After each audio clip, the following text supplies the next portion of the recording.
आमदार बाळासाहेब पाटील यांच्या मार्गदर्शनाखाली मसूर आणि परिसरातील नागरिकांनी जिल्हाधिकाऱ्यांना आरपळ कालव्यातून पाणी सोडण्यात यावे यासाठी निवेदन दिले आहे। यावर जिल्हाधिकाऱ्यांनी 18 तारखेनंतर पाणी सोडण्यात येईल असं आश्वासन या शेतकऱ्यांना दिलं आहे। दरम्यान 18 तारखेला पाणी न सोडल्यास तीव्र आंदोलन करण्याचा इशारा देखील या नागरिकांनी दिला आहे।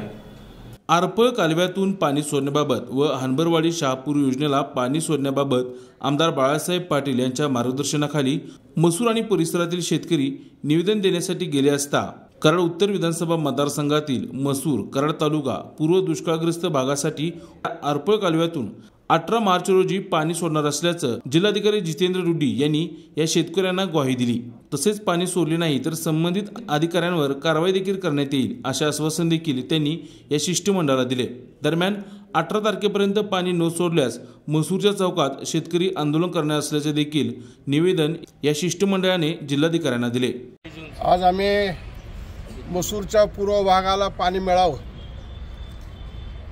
आरफळ म्हणजे कनेरचं पाणी सुटलं तरच आणि ताळीचं पाणी सुटलं तरच आमच्या मसूर भागाला किंवा सांगली जिल्ह्याला पाणी जातं। आणि हे पाणी मिळायकरता पहिल्यापासून आम्ही संघर्ष केला आणि इथून पुढे त्या संघर्ष करायची तयारी आम्ही सर्व शेतकऱ्यांनी ठरवली। आज आता जिल्हाधिकाऱ्यांनी 18ला आम्हाला सांगितले पाणी सोडतो म्हणून। जर 18ला पाणी नाही सोडलं तर 19ला जरी आचारसंहिता लागली तरी आम्ही 19 किंवा 20 तारखेला 19 तारखेलाच त्या ठिकाणी मसूरच्या चौकात मागं जसं आंदोलन केले तसंच आंदोलन या ठिकाणी करायची तयारी आम्ही सर्व शेतकऱ्यांनी ठरवलेली। शेवटला आज आमच्या जनावरांची इतकी अवस्था वाईट झाली की त्या ठिकाणी पाणीसुद्धा नाही आणि त्या जनावरांना चारा जर उत्पन्न करायचा तरी त्या ठिकाणी आम्हाला पाणी नसल्यामुळं आमची शेतकऱ्याची जनावरं कुठं सोडायचा हा मोठा प्रश्न आलेला आहे। विशेषतः गायकवाडवाडी असेल, पारळी असेल, हेळगाव असेल, घोलबवाडी असेल किंवा करोडी वाघिरी बसून त्या वाघिरी भागात सुद्धा पाणी आलं तरच या ठिकाणी आम्हाला पाणी मिळणार आहे। आणि विशेषतः हनबरवाडी अंतवडी हा जर पाट चालू झाला किंवा पंप चालू झाले तरच त्या ठिकाणी आम्हाला पाणी मिळणार आहे। आणि त्या दृष्टिकोनातून आम्ही जिल्हाधिकाऱ्यांना जे निवेदन दिलं आहे ते 18 तारखेपर्यंत जिल्हाधिकाऱ्यांनी पाणी सोडतो म्हणून सांगितलं। त्यातून काय राजकीय अडचण आली तरी ते आम्ही आता मग सांगितल्याप्रमाणे शेतकरी संघर्ष करायला तयार आहेत। इथून पुढच्याही काळात हा संघर्ष आमचा चालू राहणार। कराड उत्तरमधील सर्व शेतकरी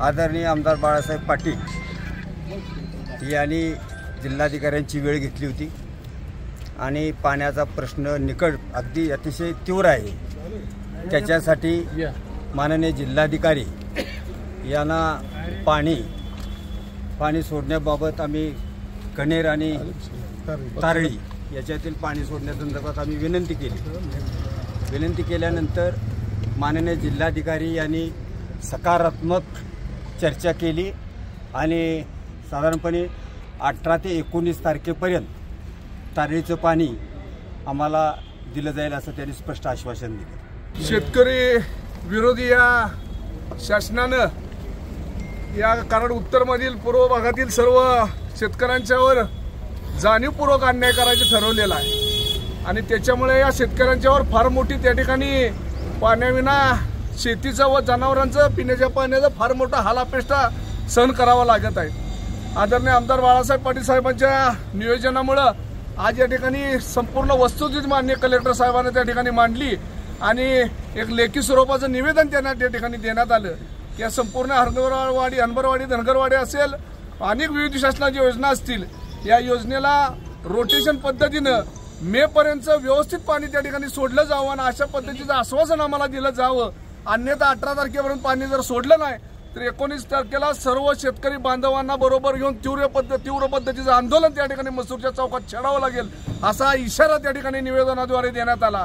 कलेक्टरांनी त्या ठिकाणी तात्काळपर्यंत दखल घेत सर्व शेतकऱ्यांना त्या ठिकाणी आश्वासित केलं।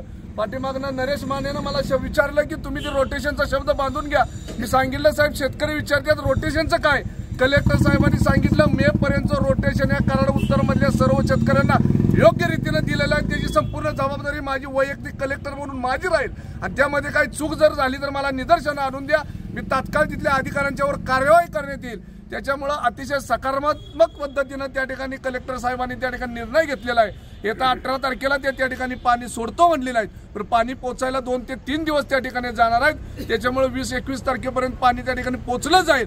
पण राज्यकर्त्यांच्या दबावाखोटी जर प्रशासनानं या कराड उत्तर मधल्या शेतकऱ्यांच्यावर जर जाणून बुजून अन्याय करायचा प्रयत्न केला तर या शासनकर्त्यांना जाब विचारण्याचं काम या कराड उत्तर मधील शेतकरी केल्याशिवाय राहणार नाहीत। हा गर्भित इशारा या सर्व शेतकऱ्यांच्या वतीने मी त्या ठिकाणी शासनाला देऊ इच्छितो आणि माननीय कलेक्टर साहेबांनी घेतलेल्या निर्णयाबद्दल मी त्यांच्या या ठिकाणी सर्व शेतकऱ्यांच्या वतीने धन्यवाद व्यक्त करतो। साहेबांना निवेदन दिले आणि त्याच्यातून सकारात्मक भूमिका साहेबांची दिसते आहे। आदरणीय बाळासाहेब पाटलांनी हाक मारल्यानंतर हजारो शेतकरी एकत्र होत आहेत, परंतु शेतकऱ्यांचं जे हक्काचं पाणी आहे ते अडवायचं आणि शेतकऱ्यांची जिरवायची हे जे धोरण आहे हे अत्यंत निंदनीय आहे। आज रोजी अशी परिस्थिती आहे, म्हणजे शेतीच्या पाण्याचा तर प्रश्न भीषण आहे, पण जनावरांना नाही आणि माणसांना सुद्धा पाणी पिण्यासारखी परिस्थिती राहिलेली नाही आणि ही निंदनीय परिस्थिती आहे अतिशय। तर यावर ठोस उपाय नाही केला तर 18 तारखेपर्यंतच आम्ही वाट बघू। त्यानंतर मात्र निश्चितपणे आम्ही सगळे शेतकरी मोठ्या संख्येनं रस्त्यावर उतरू, हे तुम्ही लक्षात घ्यायचंय। KMS न्यूज, स्पंदन मरांचे नाते आपुलकीचे।